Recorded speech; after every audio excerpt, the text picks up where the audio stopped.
So today we're working on the old hoopty truck. I'm going to check the rear brakes while we have it apart, changing the back tires, doing it ourselves. Just took that tire off of there, putting these tires on. I got them on Amazon cheap. They were like 119 bucks for the pair. They're actually Starfires, but they're made by Cooper and they're made in USA. Go figure. So got that tire off. A little struggle, but not bad. We'll mount this tire on there and then mount this tire. Gonna try to balance them. I have my wheel balancer.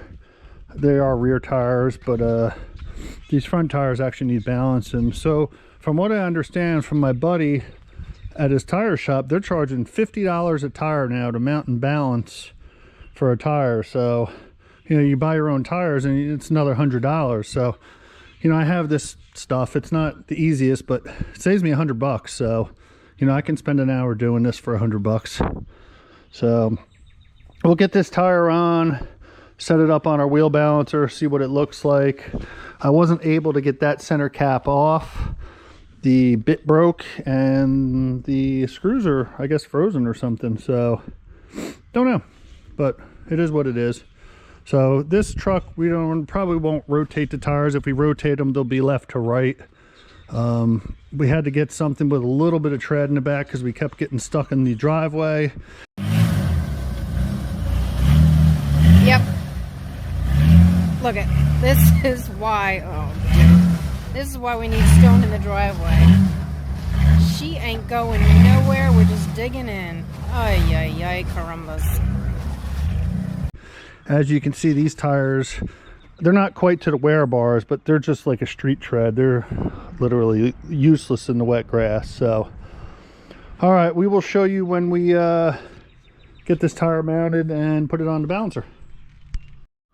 All right, so new tires are mounted. That one's balanced. Still got to adjust the brakes on the truck. Just, well, check them anyway. This is how I'm balancing. It's the old bubble balancer. It's just a Chinese bubble balancer. I mean, that's how we did it back in the day when I was a kid at the gas station. So you level it up, you make sure the bubble's in the middle, set your wheel on there gently, and then you just kind of move it. And I got a bunch of used weights that I don't know why I've kept like everything else throughout the years. And so what I do is, that's pretty good there. I've done it multiple times. And then I'll just hammer these weights on. And that'll be pretty close. It's not like high-speed balancing, but it's an old hoopty truck. So it'll be fine. I really need to do the front tires because they're not balanced at all. So don't know if I'll do that today or not. But they should really be spun balanced because of the front. And I do have a little vibration at 60 to 65, but I really don't drive this on the highway much. So, all right, well, hopefully these new tires will be a little bit better with some tread on them. Tires went pretty easy getting on. Only I did have a little bit of an issue was seating the beads because these wheels are 8 inches wide and they're factory size tire, but they're not really that wide of a tire. So I ended up putting a ratchet strap around it, tighten it up, and then just taking the valve stem out and forcing air into it and got them to see it. It just took an extra few minutes, but not a big deal.